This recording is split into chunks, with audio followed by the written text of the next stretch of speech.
The first flake landed on the windscreen like a misplaced comma, a single delicate asterisk against the grimy glass. Arthur watched it melt, the water tracing a slow, meandering path down towards the wiper blade.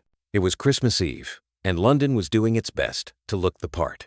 Strings of lights glimmered through the thickening snowfall, and the warm, buttery glow from pub windows promised conviviality and cheer. Inside Arthur's ancient, meticulously maintained Volvo, however, the atmosphere was of a different season altogether. It was a deep, personal winter, one that no amount of tinsel or carol singing could thaw. His hands, gnarled and speckled with the map of his 72 years, gripped the steering wheel with a tension that belied their usual gentle purpose. They were hands that had built model aeroplanes with a small, serious boy. Hands that had fixed leaking taps and creaky floorboards. Hands that had held his wife, Eleanor, until hers grew cold. Now they were clenched tight, as if holding on to the last vestiges of a reality that had just been shattered. The source of the shattering lay in the house he had just left. Not his house, not anymore. For the past 3 months, since a fall on his own icy steps had prompted a concerned, almost frantic phone call from his son Arthur, had been living with David and Chloe. It was meant to be temporary, a stopgap while he got back on his feet. The phrase made him wince. He was not a piece of furniture. He was a man who had lived a full life, who had loved and lost and provided. But in their bright, minimalist home, with its sharp corners and silent, efficient appliances, he felt like a cumbersome, outdated relic. The argument had started, as these things often did, with something trivial: the television. Arthur had wanted to watch the Queen's speech, a tradition as ingrained in him as the taste of turkey and brandy butter. David and Chloe didn't have a television in the living space. They had a vast, intimidatingly thin screen that descended from the ceiling with a soft whir, used almost exclusively for watching films or, in Chloe's case, following complex yoga routines. "It's just an old woman making small talk, Dad," David had said, his voice laced with that particular brand of weary patience he reserved for his father. He was standing by their sleek espresso machine, a contraption Arthur viewed with deep suspicion. It seemed to require a doctorate to operate and produced a thimbleful of bitter liquid. "We're going to Chloe's parents' for Christmas Day tomorrow. It'll be hectic. We were hoping for a quiet evening." "It's tradition," Arthur had insisted, his voice softer than he intended. He felt his presence shrinking in the vast, open-plan room. His slippers, a gift from Chloe last Christmas, seemed absurdly fluffy against the polished concrete floor. "Our traditions are different now, Arthur," Chloe said, not unkindly but with a finality that stung. She was arranging a bouquet of winter berries in a vase, her movements precise and economical. Everything about Chloe was precise. Her blonde hair was a perfect bob, her clothes were impeccably tailored, and her life, Arthur suspected, was organized into color-coded spreadsheets. He was a smudge on her pristine canvas. The conversation had spiraled from there, moving from the television to his clutter, a small pile of books, and his crossword puzzles on the kitchen island, to the way he washed up, not with the eco-friendly sponge Arthur pleases, to the fundamental, unspoken tension that had been building for weeks. And then David had said it. The words had dropped into the room like stones, silencing everything, even the hum of the fridge. "Look, Dad, maybe it's for the best if you just have a quiet day here tomorrow. By yourself. We'll be at the in-laws all day, and honestly, it's going to be a lot. I think you'd find it overwhelming."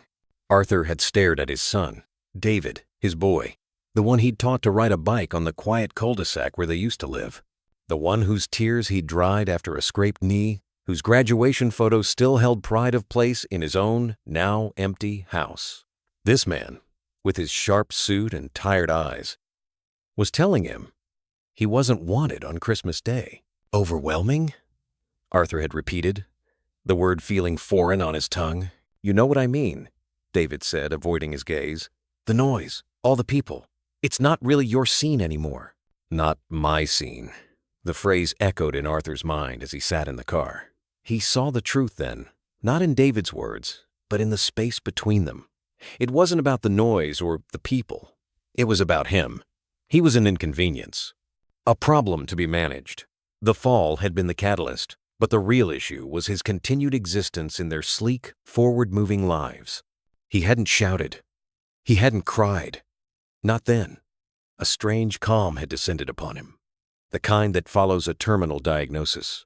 He had simply nodded, turned, and walked slowly up the open tread staircase to the guest room, the room that was never meant to be permanent. He'd packed his small suitcase with the same methodical care he applied to everything. His good shirt, his pajamas, his wash bag, the photograph of Eleanor in its silver frame. He'd left the new slippers in the wardrobe. When he came back down, suitcase in hand, David and Chloe had looked up from their phones, startled. "Dad, what are you doing?" David asked, a flicker of alarm in his eyes. "I'm removing the source of the overwhelm," Arthur had said, his voice quiet but steady.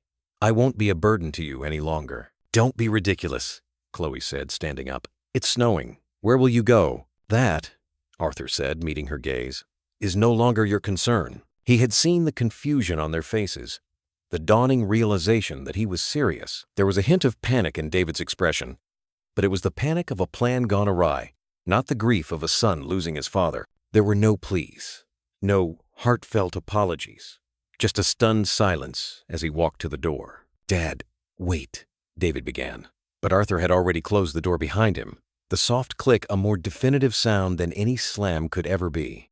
Now, in the car, the dam broke. The tears came not as sobs, but as a silent, relentless flood, tracking through the wrinkles on his face, a hot, salt betrayal of the cold outside. He cried for Eleanor, for the Christmases they had shared, filled with laughter and chaos and love. He cried for the little boy in Wellington boots, who had believed his father could fix anything. He cried for the crushing loneliness that had been his companion since Eleanor's passing, a loneliness that had only deepened in the sterile environment of his son's house. Most of all, he cried for the death of a hope he hadn't even known he was clinging to, the hope that family, in the end, was what remained. He didn't know how long he sat there. The snow began to accumulate on the bonnet, building a soft, white blanket. Finally, he wiped his face with the rough sleeve of his coat. He started the engine, the familiar rumble, a small comfort. He couldn't go back to his own house. The doctors had said it wasn't safe yet, with the steps and his dodgy hip. But he had a little money put by. A hotel. For now. He drove aimlessly for a while, the festive lights blurring through his tear-filled eyes. He found himself, as he often did, outside the old community center where he and Eleanor had volunteered for years. The Hope Kitchen, it was called. A place that served hot meals to those who had nowhere else to go.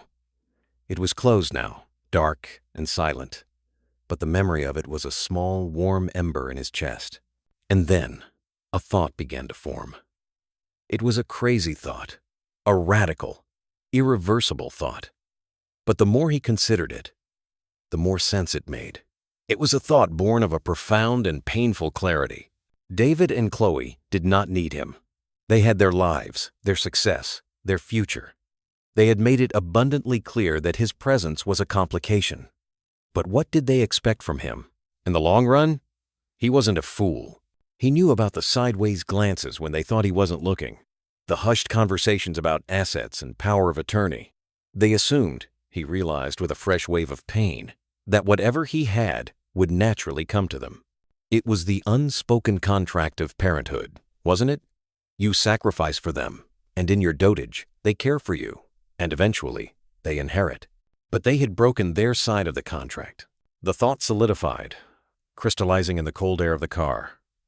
He would break his. He would give them exactly what they had given him. Nothing. He had savings, not a fortune by the standards of David's world of finance, but a life's work. A modest pension from his years as an engineer, yes, but also the proceeds from the sale of the small, clever patent he'd developed for a valve sealing mechanism.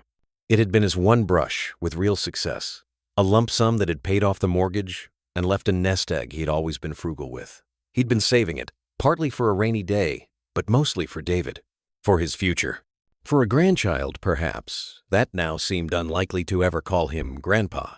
It amounted to just over £285,000, a king's ransom to some, a down payment on a London flat to others. To Arthur, it was his legacy. But now, he decided, it would be a legacy of a different kind. He pulled out his phone, his fingers clumsy on the screen. He found the number for the solicitor who had handled Eleanor's will. Mr. Henderson. A good man. It was late, but Arthur didn't care. He typed a message, his breath misting in the cold air. "Mr. Henderson, Arthur Pendleton here. I need to see you urgently after the holidays. I wish to change my will. I intend to leave my entire estate to charity. The Hope Kitchen. Please prepare the necessary papers." He pressed send before he could change his mind. A weight, terrible and immense, seemed to lift from his shoulders.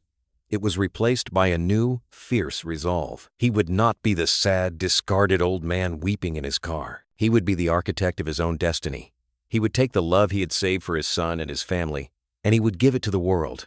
It was a dramatic, final gesture, and it felt right. He found a small, unassuming hotel near Victoria Station, a place that smelled of disinfectant and old carpets. It was a far cry from the minimalist chic of David's home, and he found its shabbiness comforting. On Christmas Day, he ate a solitary turkey dinner in a nearly empty pub, surrounded by other lonely souls. He thought of David and Chloe amidst the noise and chatter of Chloe's family. He wondered if they were thinking of him. He doubted it. The days between Christmas and New Year passed in a strange, liminal haze. He met with Mr. Henderson, a man in his 60s with kind eyes behind thick spectacles. "Arthur, are you quite sure about this?" Henderson had asked, steepling his fingers. "This is a significant decision. Have you discussed it with David?" "There is nothing to discuss," Arthur said, his voice firm. "My relationship with my son is concluded. This money can do real good. It can keep the Hope Kitchen running for years. It can feed people, give them warmth, give them hope. That seems a far worthier cause than funding my son's next luxury car." Henderson had nodded slowly. "Very well. It's your money, Arthur. I'll draw up the new will." "And the current one? The one leaving everything to David?" "Burn it," Arthur said. A week into the new year, Arthur used a portion of his savings a pittance, really to rent a small ground-floor flat not far from his old house. It was compact but clean, with a tiny garden. He bought a comfortable armchair, a small television for the Queen's speech, and a sturdy kettle. He began to rebuild his life, brick by solitary brick. He started volunteering at the Hope Kitchen again, chopping vegetables and serving meals. The gratitude in the eyes of the people he served was a balm to his wounded soul. Here, he was not a burden. He was Arthur, the volunteer. He was useful. He did not contact David. And for a while, David did not contact him. The silence was a deep, cold chasm between them. Arthur assumed it was permanent, and he hardened his heart to the ache of it. Then, one afternoon in late January, his phone rang. David's name flashed on the screen. Arthur's heart hammered against his ribs. He let it ring 4 times before answering. "Yes?"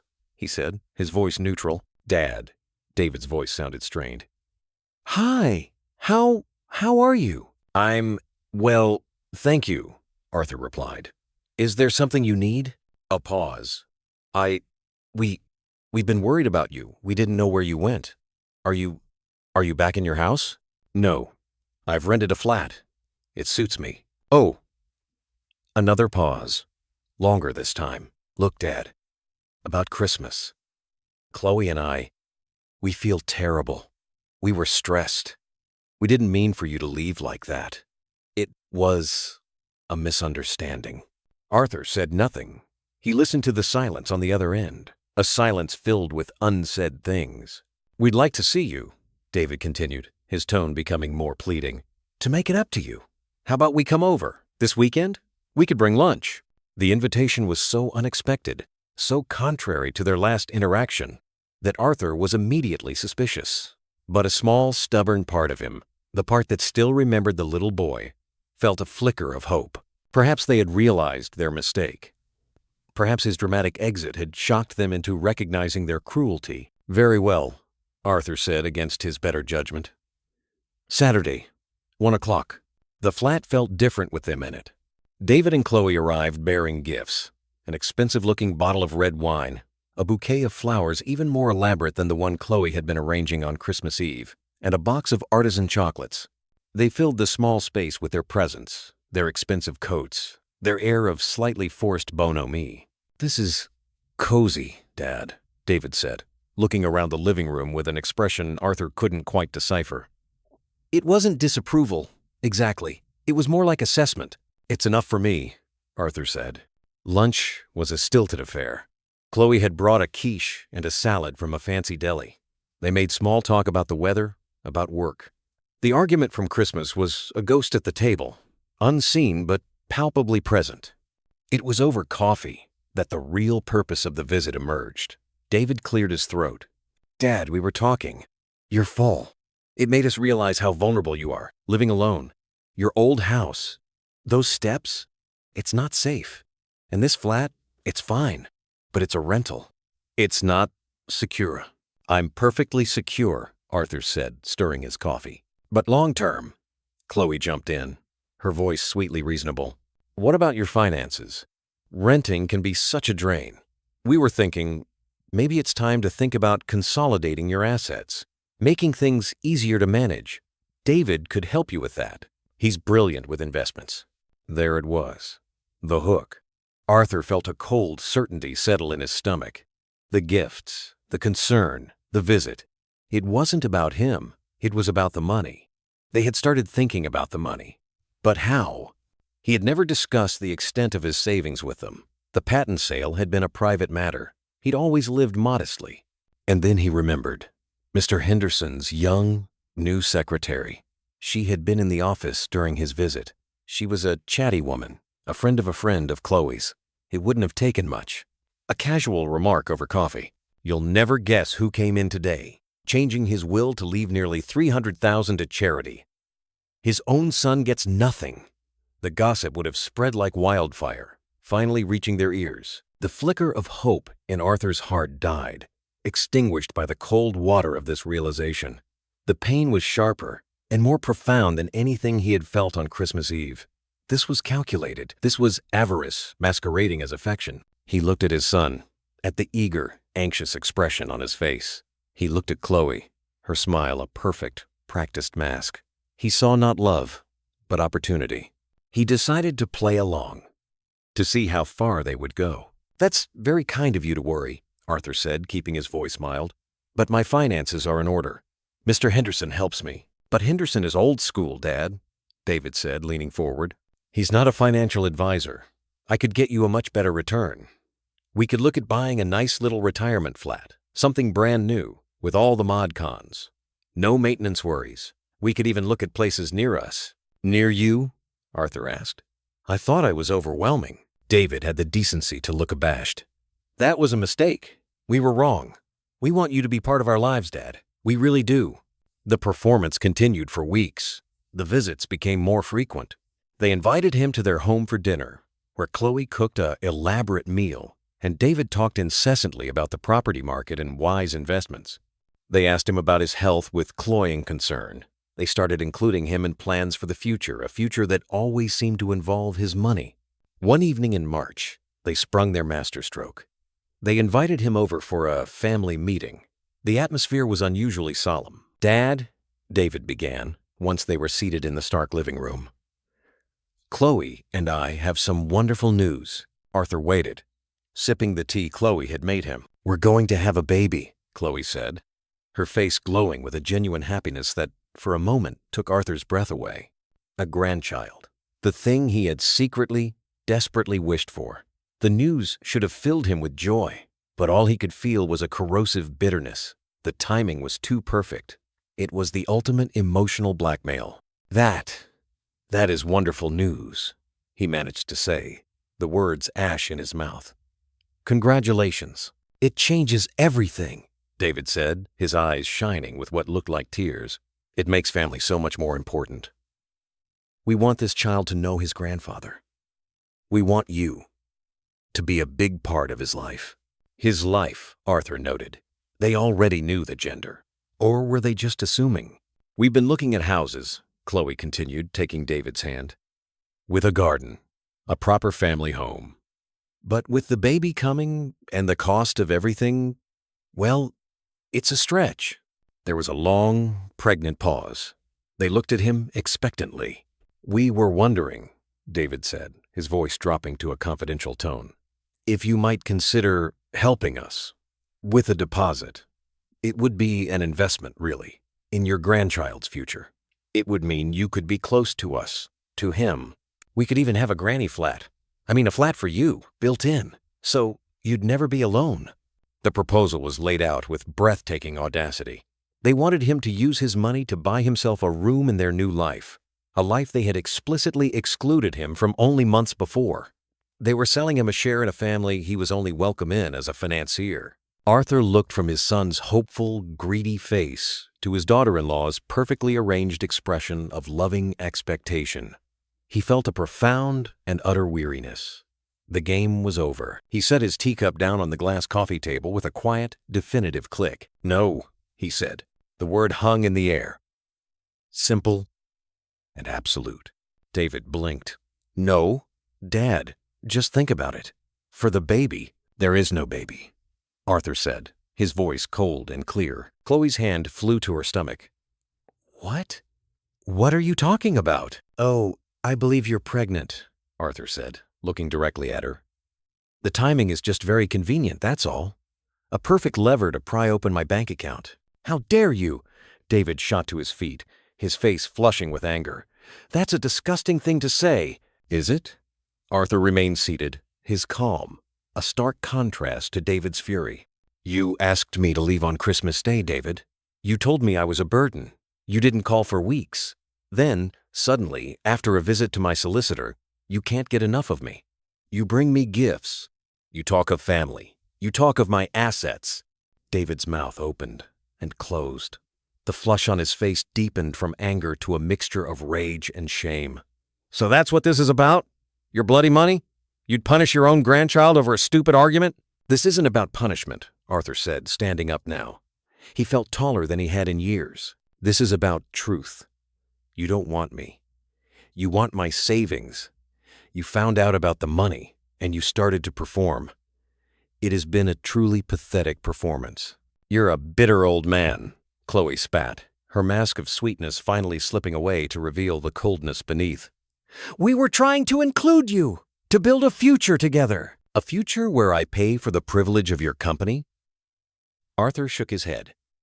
"No, thank you.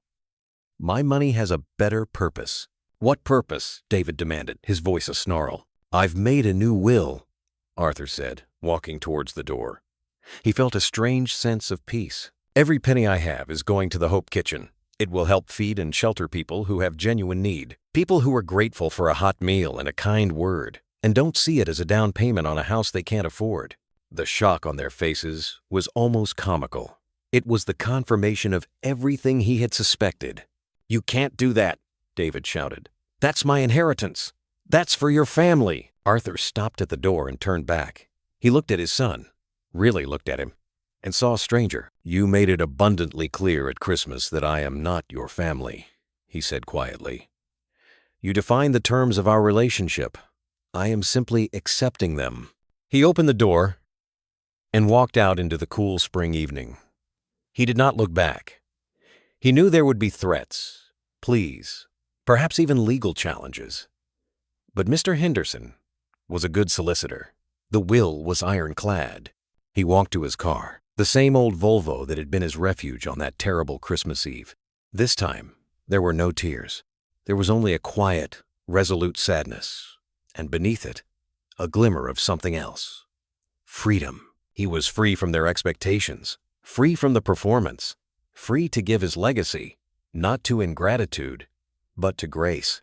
The money would not bring him a family, but it would buy thousands of warm meals, countless nights of shelter, and perhaps, for people who had even less than he did, a little hope. And as he drove away from his son's house for the last time, Arthur decided that, in the end, that was a family worth having.